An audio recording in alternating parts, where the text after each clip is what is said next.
Yeah, so recording is started. So I'm going to talk a little bit about my philosophy of teaching and then some of my experiences in the class and helping students prepare for IELTS or CELPIP. So you're going to see me sometimes move around and share screens about different information. So can you see the screen where you see the soccer field? Yep. Yeah. Okay. Yes. Yeah. Okay, good. So what I find regularly is when students are preparing for their exam, they go to the websites or they buy a study book and they take exam after exam after exam to prepare. And that strategy is okay. It helps many students, but in my opinion, it's a little bit slower method because when I take a reading exam and I see at the end, oh, my score was 22 out of 40, or my score was 15 out of 40. How do I know what was my strengths and what were my weaknesses? Or when I write an essay and then I look at some other essays, how do I know what a teacher would score with that? And so what I've done over the years is I break down every skill. So reading, writing, listening, speaking. I break down each skill into strategies or activities to practice. So when I look at soccer here, I'm just going to play a very short section, but just watch some of these soccer players with this. Okay, so he comes, he does a spin move, he does a little bit more. This fellow comes up. Unfortunately, he trips a little bit, so he's not happy. This fellow has the ball. The goaltender kicks it to the player, but then he kicks it over the net. We'll just watch one more. Okay. So he kicked it, but not hard enough, and so the goaltender was able to stop it. This fellow is coming over. He jumps, not quite far enough, and he falls down. Okay. But the reason I'm showing you these clips is sometimes we want to jump right into the game. Give me a test. Let me see how I do. But like I said, I'm going to be taking a step back. This week, most of what I will teach is actually foundation or basic strategies that are for reading, for listening, for writing. And some of them are based on IELTS or CELPIP, but they're skills that you can practice. So in soccer, we have to kick the ball, we have to pass the ball, we have to be good with running. We have these different skills that players work on, but you don't see their practices. You just see them when they're playing the game. But we want to take a step back and work on the activities that we use in practices. Okay. I'll just show you one other clip. This is in weightlifting where they call it squats. So you have a very heavy weight on your shoulders and you're supposed to bend your knees and go down and then lift yourself back up. Okay. And so if we watch this gentleman, he's having trouble, he's struggling, but he gets it. He goes for the second one, and unfortunately, he falls. Okay. We have this younger gentleman, probably a teenager, and he can't quite lift it. And then he goes and unfortunately, he actually has to put the bar down, which is very painful. Okay. So the reason I'm showing you some of those is we're going to look at some activities for reading, and I'm just going to talk tonight about some strategies or some parts. But the point is, if I do a whole exam or I do the ending of an exam, the reading and the listening, those are the most difficult parts. And so instead, we want to start with things that are easier, that we can work on and get faster. And then we work up to those bigger weights. We work up to those other skills and strategies. So we're going to take about 20 or 30 minutes. We'll talk and look at some reading strategies that I'm then going to share with you after the class for you to work on. Then we'll talk a little bit about listening, and I'll talk about just some ways for you to be practicing your listening. And then we'll spend towards the end of class talking about the writing sections from that. So let me share the screen with some activities. Okay, let me I just need to go down a bit.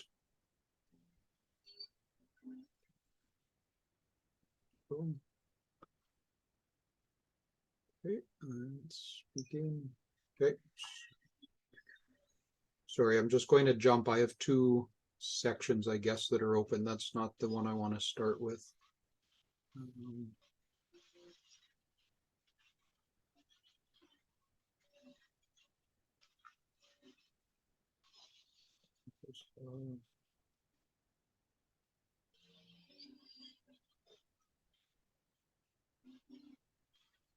Okay, just a minute. I'm going to just stop this share. I want to come up with reading. Yeah. There we are. Okay, so let me just share this this part.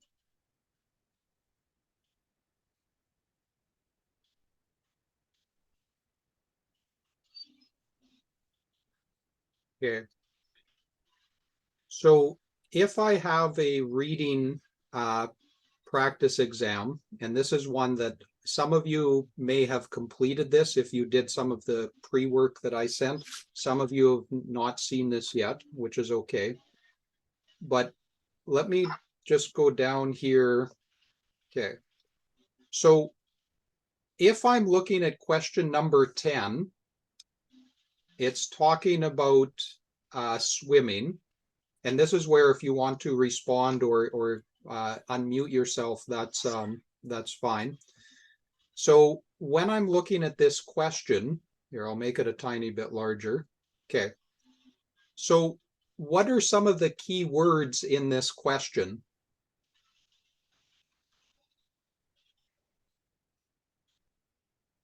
Okay. What am I looking for when I'm looking for the answers? Maybe it says because it's like you must have.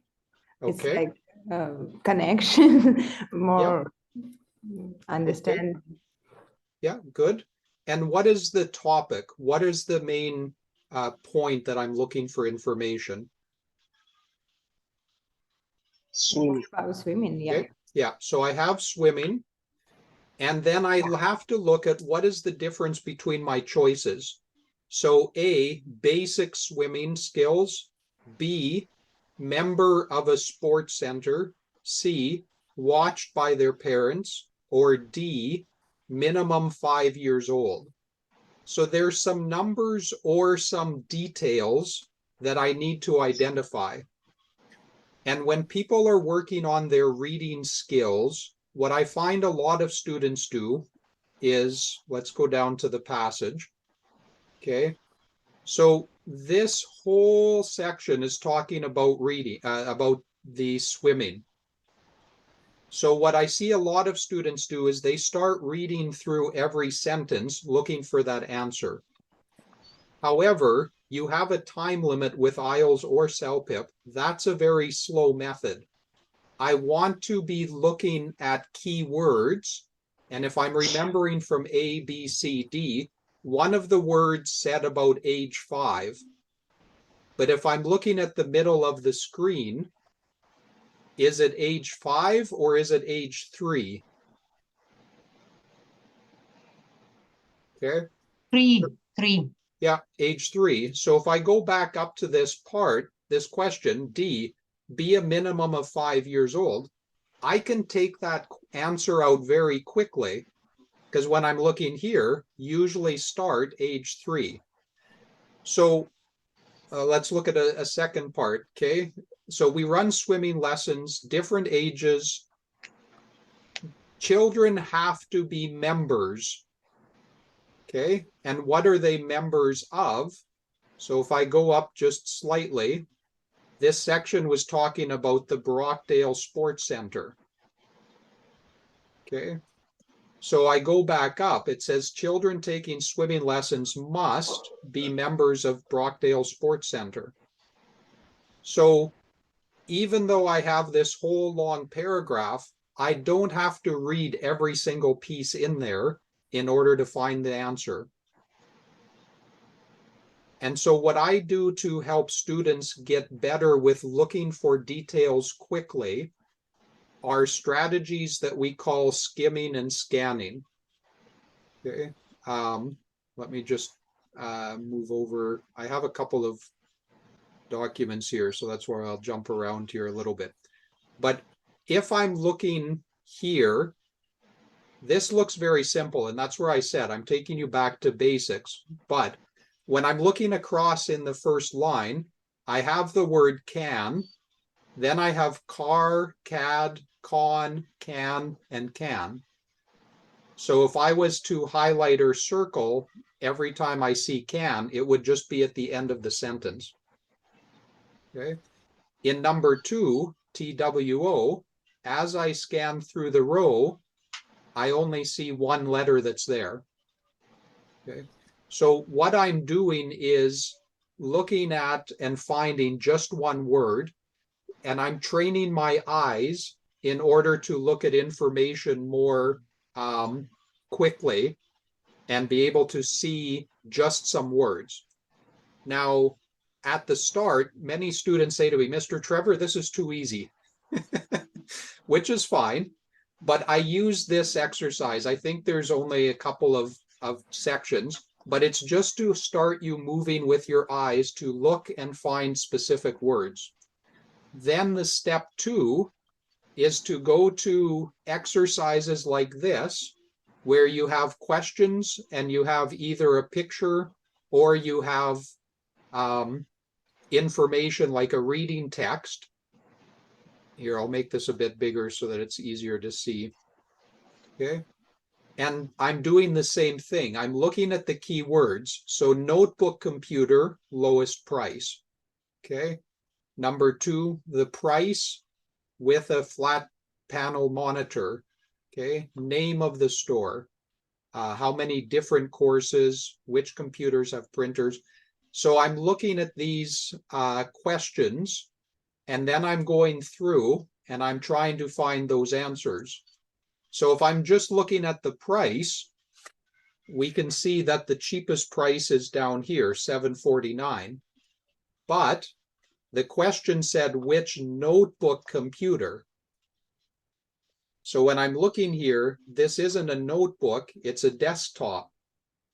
So notebook computer is here and notebook computer is here. So the cheapest between those two is the $1349. Okay. So again, with many students, there's 5 or 6 questions in a section. Maybe they answer this, it takes them 1 minute per question. But for some people, maybe it takes them 3 minutes, like this whole passage, maybe it takes them 7 minutes, 8 minutes, 9 minutes. I don't worry how long it takes you today, but every day or second day, I want you to be looking and answering some questions, because our eyes are a muscle. And so as we get faster at finding numbers and names and specific details, then we become better at looking for some of these IELTS or CELPIP questions and answering them more quickly. And you have 60 minutes during the IELTS or CELPIP reading section. So if I can speed you up by 5 or 7 or 8 minutes, that allows you a couple more minutes for another 3 or 4 questions to get you that next higher mark, to move you from that 4.5 to a 5, or a 5 up to a 5.5, etc. Okay. So it's breaking the skills down into smaller parts and then practicing and working. So that's one area for reading. A second is what I call, or what we know of as, logical thinking. So in English, and this is kind of from our Western philosophy, we are very logical and step by step. When I see something or I'm talking about something, I'm looking at a situation and then I'm making a prediction or I'm saying this is what's happening. And in some cultures, it's not as step by step. Maybe it's a little bit more circular. Like when I lived in Indonesia, when I traveled to other countries in Asia, sometimes people are not direct in saying, oh, Trevor, let's meet at 6 o'clock. They might say, hey, Trevor, let's meet. Oh, okay, what time? Oh, let's meet later. Let's meet in the afternoon. But in Western mindset, I want to be very detailed. I want to be very exact. Okay. And so if I look at some of these questions that build my logical thinking, so I see here this question.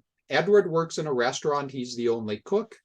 He cooks lunch and dinner. He doesn't cook breakfast. The restaurant is closed. And you can see they've already circled the answer, but I have some clues. Lunch and dinner, not breakfast. So we know the restaurant is closed in the morning because that's when we usually would have breakfast. Okay. Does that make sense so far? Okay. So let's go to something that could be a little bit, still easy, but a little bit different. Can you see the airplane? It's high in the sky. It's going far away. It's going, okay? So when I think far away, what would I choose? Would I choose to Australia or would I choose to the country?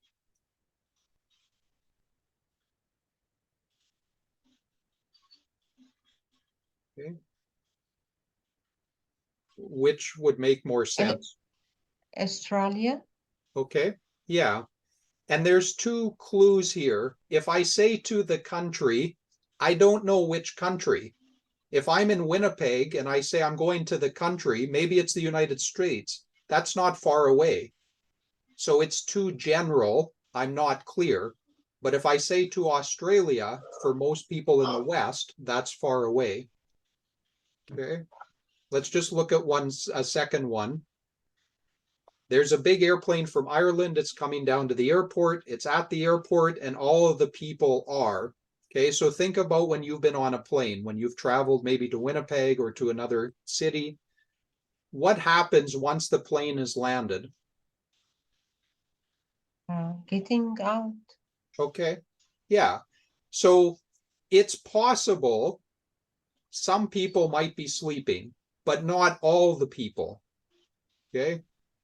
Buying clothes, that's not as common because that's done in a shopping mall or in a store, not when you're coming out of an airplane. Okay. Maybe some people will arrive and start learning English, but that's not what's happening immediately after this. So once it lands, then people come out. Later, they might go learn English, go shopping, go to their friend's house, go home. But immediately when they land, they're getting out. Okay. So step one is looking and understanding these questions. But then step number two is getting you faster. So when I'm looking at this page, I have here 5 questions in exercise 1. Maybe when you look at it the first time, you're reading every word, and maybe it takes you 5 minutes, 1 minute per question. Okay. But as you do 20 of these, 40 of these, 60 of these, you're going to be getting faster and you go from 5 minutes to 4 minutes, maybe 4 minutes to 3.5 minutes, and you get a little bit quicker over, again, not right away, but 2 weeks, 4 weeks, 6 weeks, 8 weeks, you start to identify and see things more quickly. Okay. And then the second part, or the third part, I should say, is we bring in strategies. Okay. When I look at this section, I can read everything, but there's a faster way because these are simpler words that we're going through quickly. So instead of reading every word, just look at the main keywords or adjectives. So if I'm reading through this, arrived. There's a big dog eating dinner. He looked at us. Not a nice dog. So if there's not a nice dog, how would I feel? Would I be happy, sad, afraid, or hungry? Maybe hungry. Afraid, no? Okay. I think sad. Okay. So if I see a big dog, he's not nice. Okay. Maybe hungry because it does say eating his dinner. But I think more common, if it's a big dog, then I'm I'll be probably afraid. going to be worried or I'll afraid. be afraid. Yeah. Yeah. Right. Because I'm making, and this is where in my mind, I'm connecting a 2 or 3 words very, very quickly. When you're learning the language. So for example, I studied Indonesian when I lived there. When I was learning Indonesian, I had to think and comprehend and process the words. Then I would put them together. Then I would make a conclusion. And so part of these strategies with these types of words or skills is I'm looking at these different words and I'm deciding which of these fits better, which of these fits more quickly. Okay. And then when I add in the time factor, where you're given just a certain amount of minutes, or 4 minutes, and then later on I give you 3.5 minutes, and then later 3 minutes. As you're forced to go a bit faster, your mind starts putting these pieces together a bit quicker. Okay. And so let me just go back to the, was it here? Okay. And then for some of you, you might be thinking these are really easy. That's no problem. I have 4 different levels of these types of questions. So you can see here, these are a little bit longer, a little bit different. And then I have some that are at a higher level where they're even longer and more abstract ideas, etc. So step by step, over 1 or 2 How was weeks, this is where, not 1 or 2 weeks, It's sorry. not the same thing. Step by step over 1 or Mhm. 2 months, The same thing. this is where I would be guiding you through. So it doesn't mean we're not studying IELTS or CELPIP, but it means that you're practicing these strategies and looking at IELTS or CELPIP questions, which then together you're growing in learning how to answer things more quickly. Okay. So let me just stop there. I do have 1 or 2 other strategies with IELTS and CELPIP reading, but let me just pause. Any questions so far? No, thank you. It's easy right now. Yeah. Yeah. And that's why I showed you the video of the soccer player and the person. Like if we Yes. try to jump into doing the whole exam at once, that's when we feel overwhelmed. I've had different students say to me, Mr. Trevor, I looked at the exam and I got so confused, I just put it off. Or I did the first, section of 10 questions, then I stopped. Then the next day I did the next, which is fine. We have to start with wherever we're at, and then we build up using these types of strategies to move forward. Okay. And But that's why, go ahead. I would like to ask you Yeah. something. You prefer to see the question first or the paragraph first? Which one? Which one is gonna be Yep. its effect? Excellent. That's an excellent question. So I don't have it opened right now, but I'm going to send you 5 strategies for reading exams. And well, here, let me just open it, because then I'll show you. I want everyone to memorize these 5 strategies over the next few weeks. And this will help answer your question very clearly. And parts of it will sound a little bit strange, but I'll explain it. Okay. Okay. Yeah. So here's the mistake some students make. They get the reading exam and they start reading through the passage, trying to understand what is that information. but usually about 25–30% of that passage, I don't need to know it all to answer the questions, because the questions will be about 60 or 70% of that passage, not about 100% of it. What's Okay. better is, as I've stated here, go and read the questions first, and you're going to identify keywords. Because remember when I talked about the swimming, that was the first question I asked you. What are some of the keywords? So it's Yes. swimming, age 5, membership, those types of things. Also, I want to identify what types of questions are being asked. In IELTS, we have matching, specific detail, some vocabulary like understanding the information, fill in the blank, and then true, false, not given, which a lot of students struggle with. So if I know that's true, false, not given, I'm weaker in that area, I want to then go and answer the matching or the detail questions, because those are easier. That gives me confidence, and I've already looked through the passage once or twice. So when I get to the true, false, not given, or other difficult questions, I'm already familiar with the main information, and I know, oh, question 3 I got right, question 5 I got right. Now I can do question 8, 9, and 10, which might be a bit harder. So there's different things that are happening in my mind as I'm doing that reading. For most of us, we're not even thinking in that way. We're just like, oh, here's the reading. Okay, question 1. Okay, let me look for the answer. Question 2, let me look for the answer. Okay. Yeah. Part 2, do the easy questions first. And what I mean by that is every test, 30 to 40% is like I showed you earlier. It's with numbers, names, details. So I can look for maybe question 2, then question 4, then question 8. Oh, those are talking about a person's name or or number or percentage or time. Go answer those first.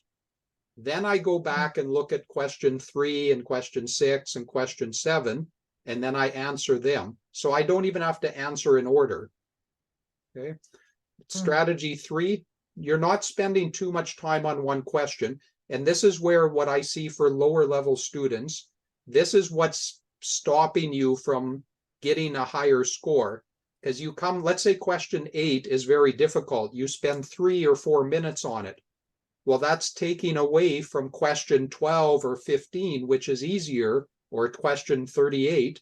But now because you've used more time on some of these earlier questions, then you're not having enough time to look for the answer on the harder questions. Okay.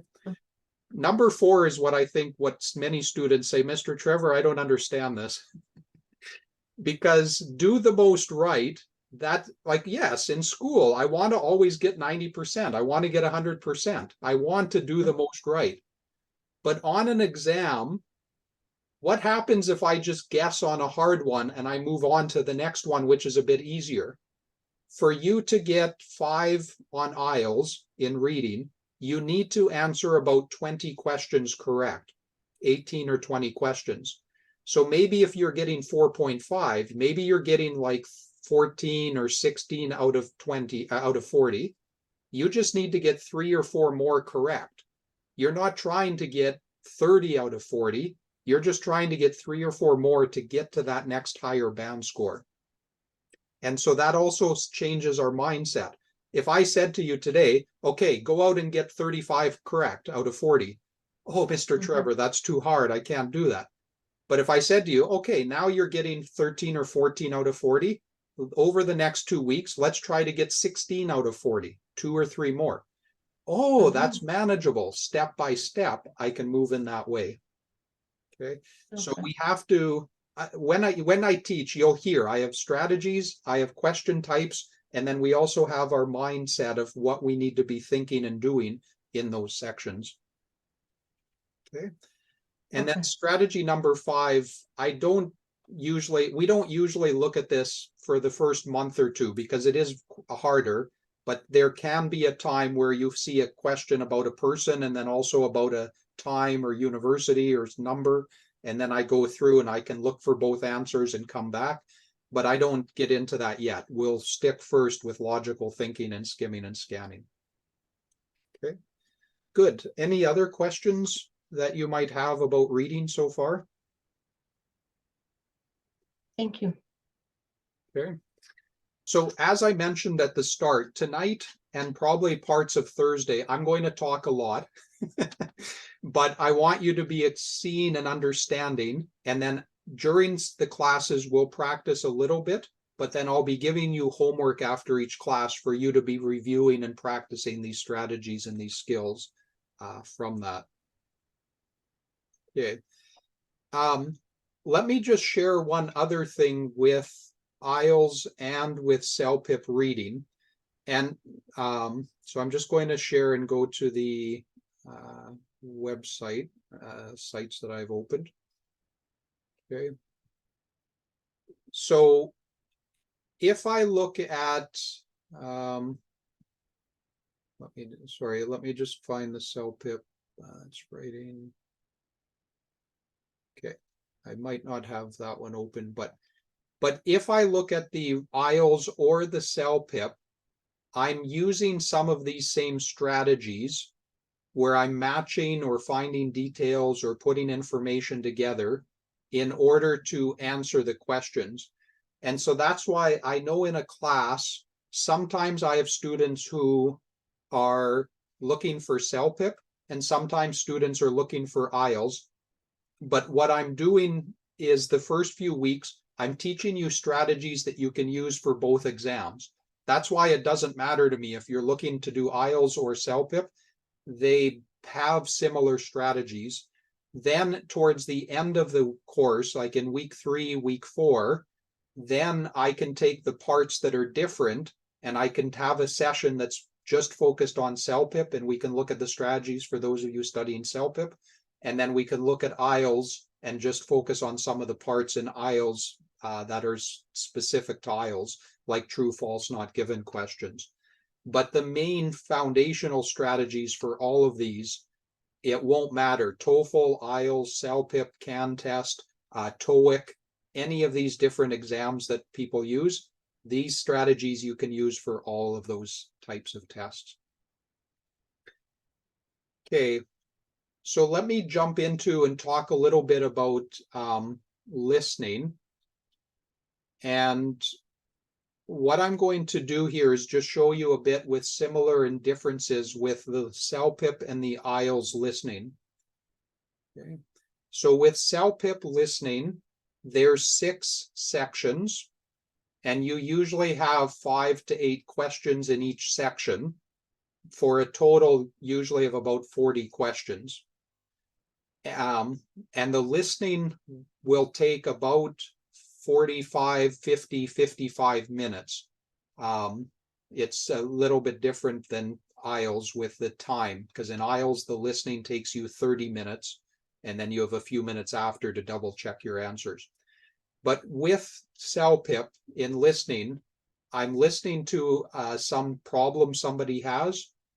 Then there's a daily conversation that's talking about something that's happening in life, activities, people meeting at a grocery store, people talking about buying a house or taking a trip, etc. In part 3, I'm listening for specific details. Then there's usually a news item, and that can be a video or an audio. Then there'll be several people that are talking together where you're listening to them discuss a topic, and that's usually a little bit harder. And then in part 6, this is also harder because you're going to be hearing 2 sides of a controversy or a disagreement, and then people will be discussing their viewpoint, often in a little bit more academic way, even though it's still general, but it's a little bit harder vocabulary and more advanced information. Okay. With, I'm just going to look up here with the IELTS listening sections. So with the IELTS listening, it's a little bit similar in some parts and a little bit different in some parts. Okay. So in parts 1 and 2, it's talking about social situations or like in the CELPIP where it was talking about the daily life conversations. In the first part, there's usually two people speaking. In the second part, there's one person speaking and they're giving a speech or a dialogue or talking about campus, etc. Then in part three, there's more of education or training, more in an academic environment. And that's up to 4 people could be talking. Usually it's 2, sometimes 3. But then the last part is usually an academic subject, biology. I've seen some on polar bears. I've seen some on fishing and endangered species. But it's one person giving more of a lecture. Okay. But again, within these 2 sections, there's a website that I often direct students to that helps you with both of these areas, but it helps start you on an easier basis. But actually, before I look at that, let me just stop and ask you some questions. How are you practicing for your listening now? Okay, what do you do to practice listening day by day or week by week?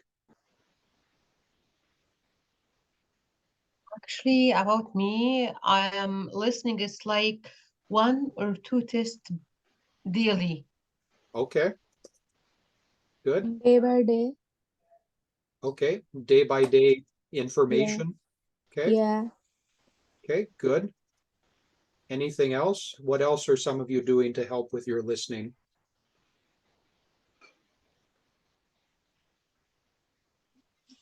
Okay, I practice using Google to make research for IELTS latest listening material.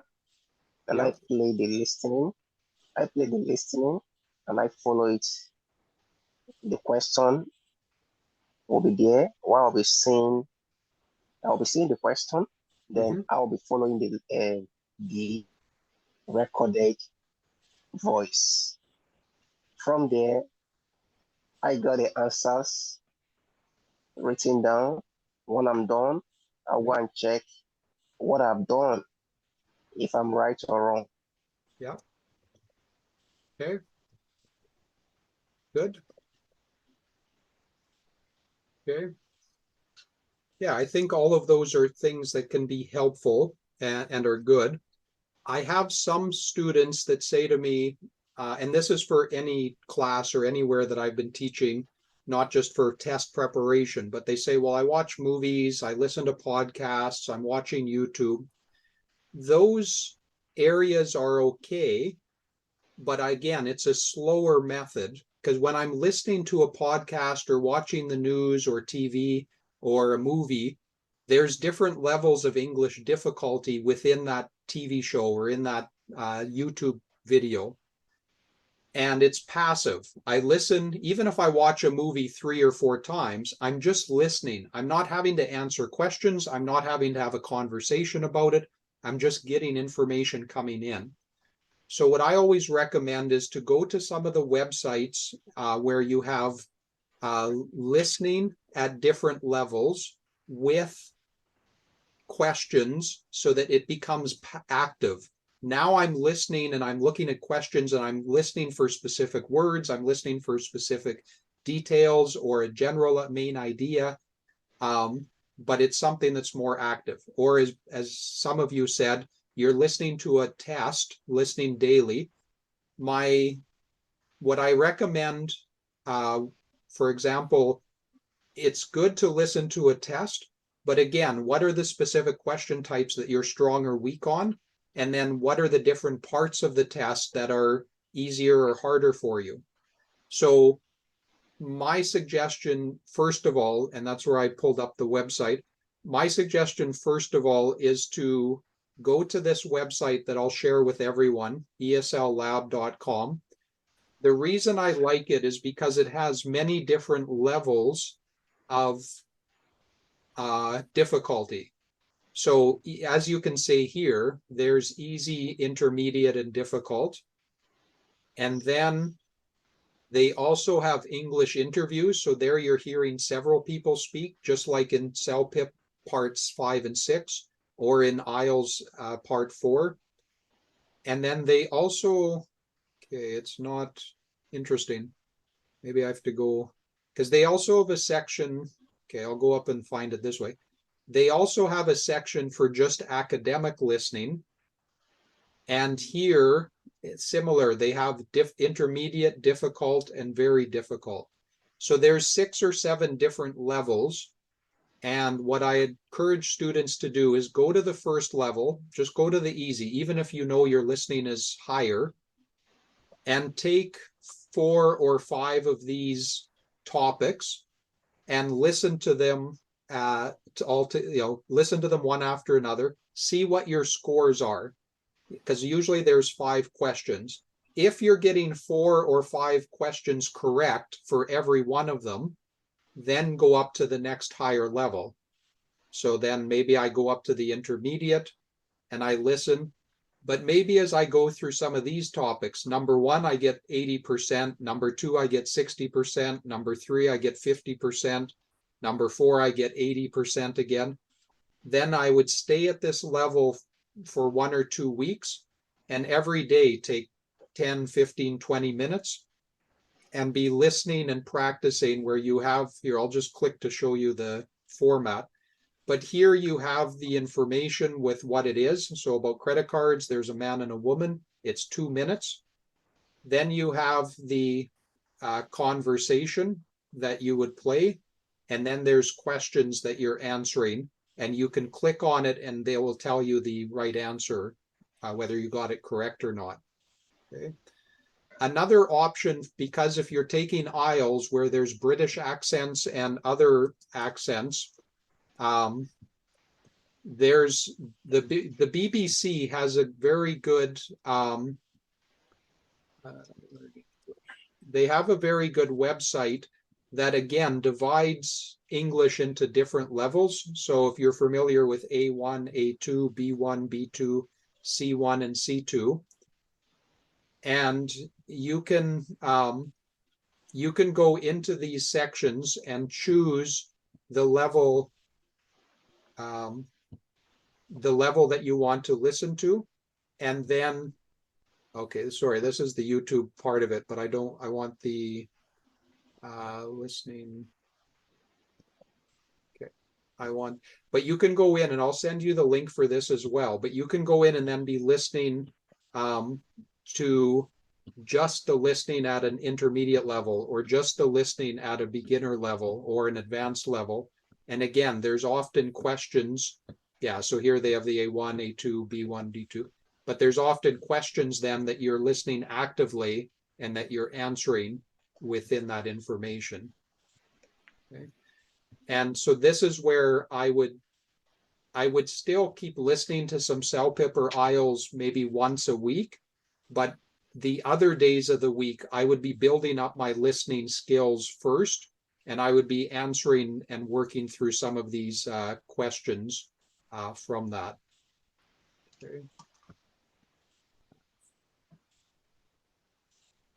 So eslab.com and then the BBC listening sections.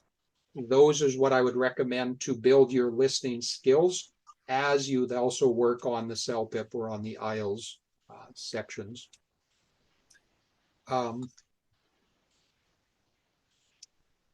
Let me just show you one other website. So there's a lady in Britain called IELTS Liz. Some of you may or may not have seen her, been to her website.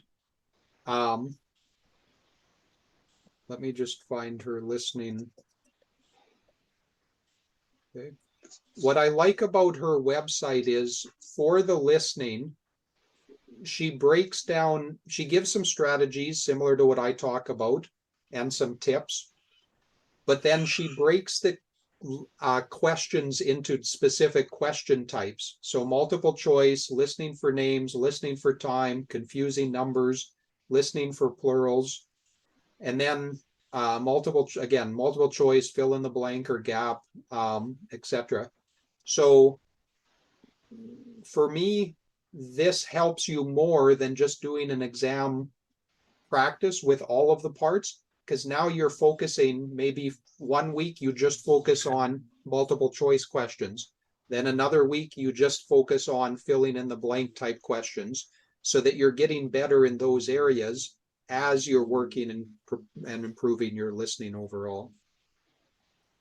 Okay.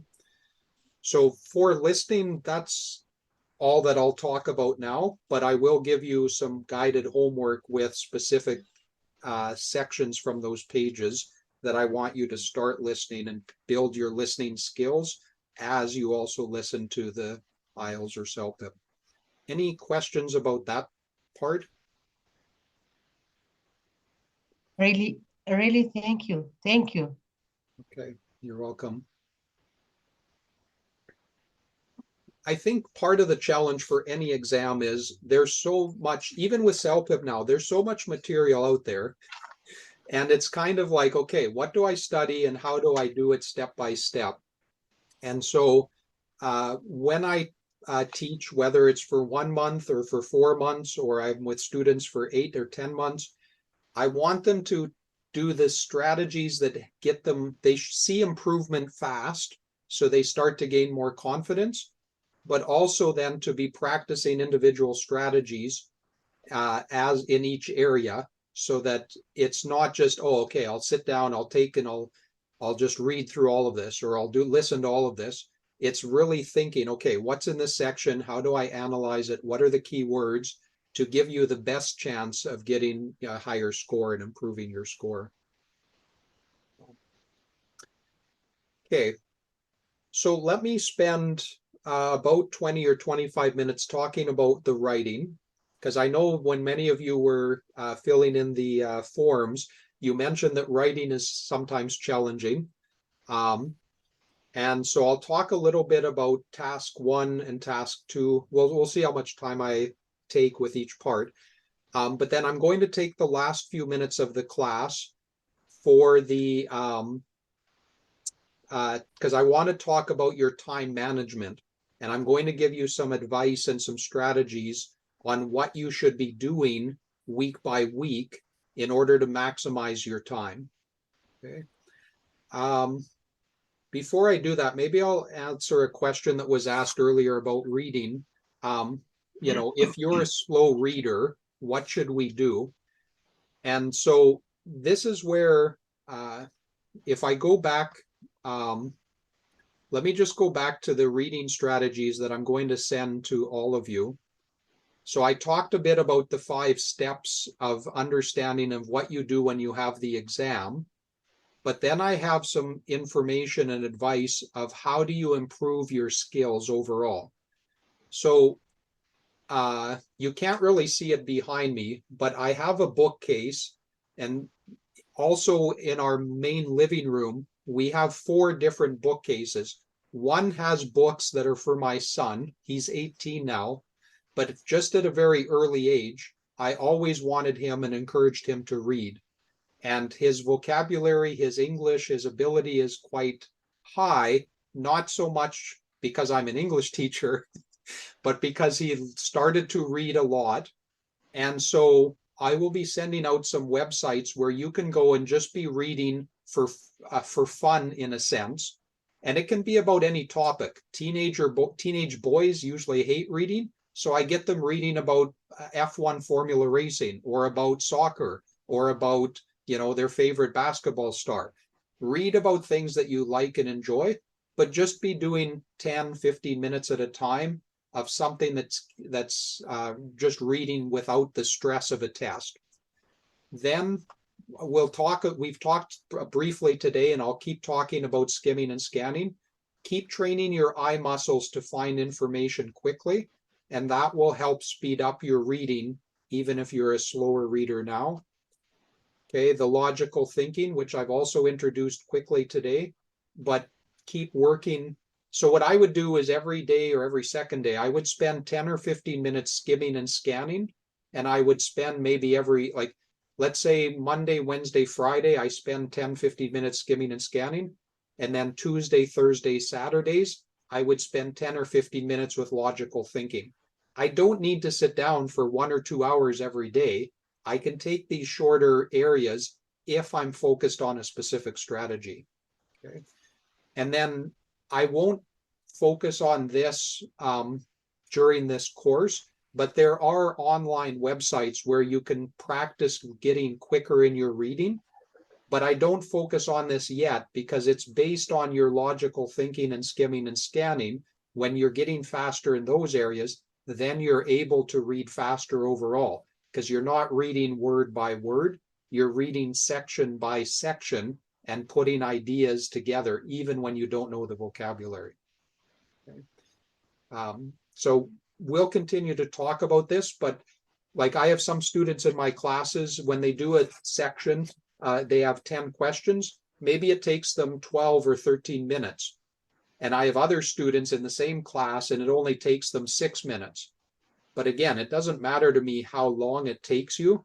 What we look at is, okay, how fast are you reading now?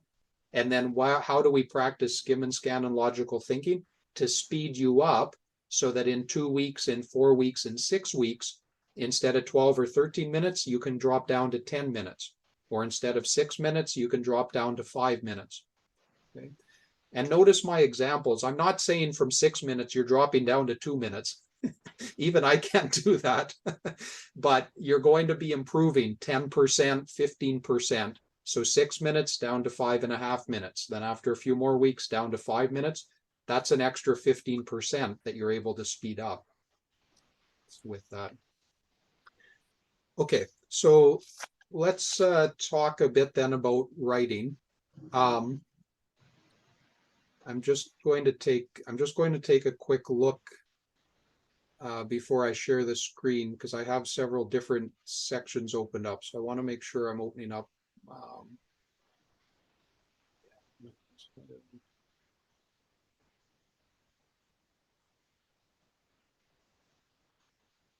Okay.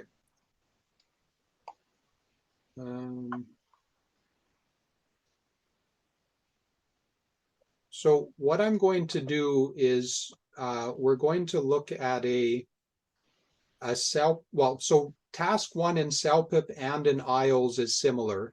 You're writing an email and it usually asks you to write about 2 or 3 different parts. So it might be asking for you to write a complaint to a restaurant. It might be asking you to describe an experience you've had or to explain about a job. But the format for most of those is often going to be the same from that. So let me just pull up a couple of different samples here. Interesting. Let me, okay. I'll make this a bit bigger.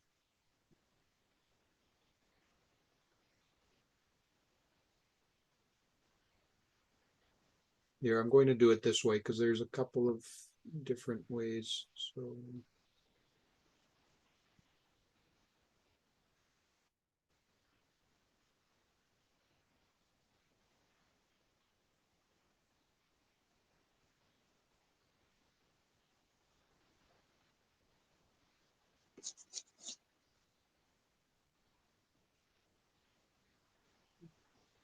I'm just opening up a PDF and then the view of it sideways, so I have to rotate it around.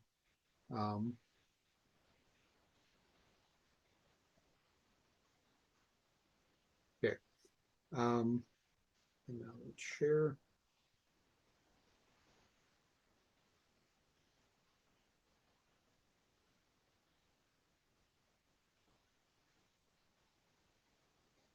Okay.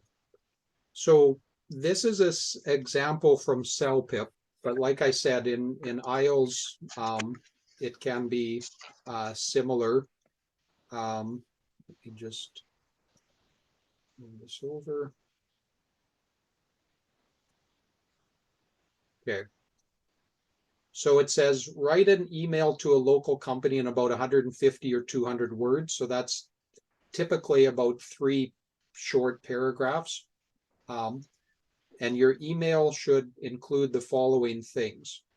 So you're pretending that you have a charity and you're asking this company for some money for an upcoming event. So when I'm looking at this, maybe just brainstorm with me.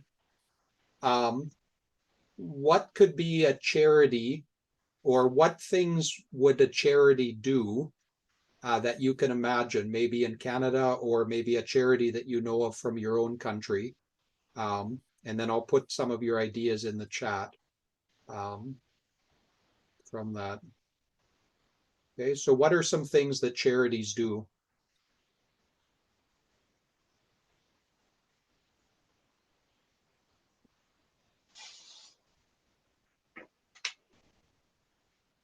Okay, this is charity for a local company.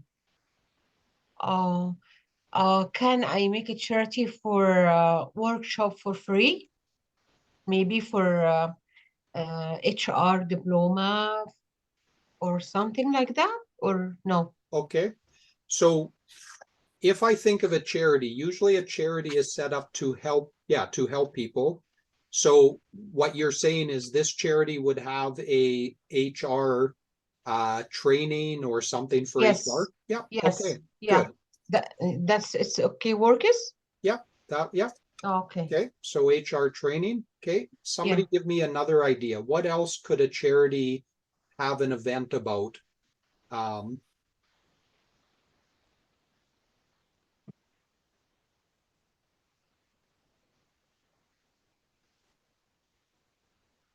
Okay. Any other ideas?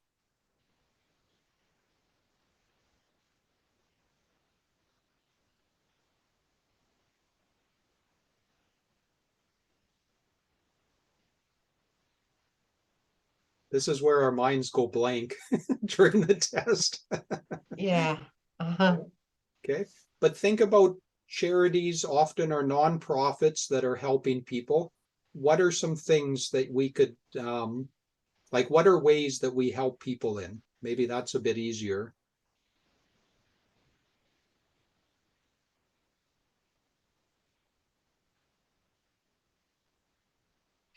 Um,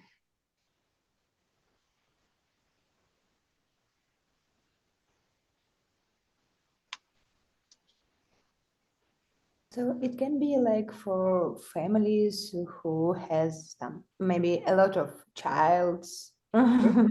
I don't know, with different ages, they need some helps with something. Yeah, no, exactly. Okay, so I'll put in the chat like this. So maybe it's a charity that helps families with many children because it's hard to pay for supplies or clothing or food. Excellent. Okay, let's have one more idea and then we'll talk about how we would write about those ideas. So it could be for HR training, could be to help families with children with supplies and food. What could be a third thing that a charity might do?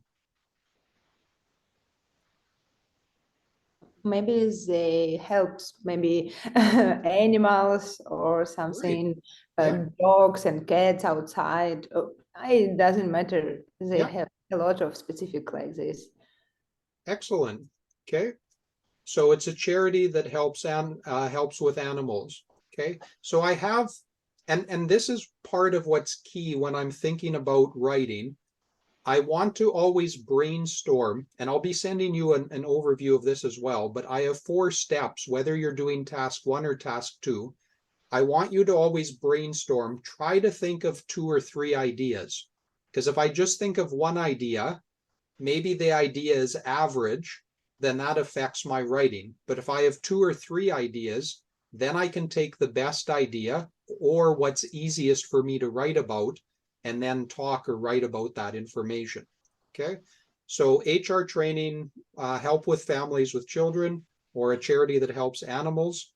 So in your introduction, I would take one of these ideas and I would write 2 or 3 sentences explaining what this does. How do we help companies with HR training? How do we help families with children? How do we help animals?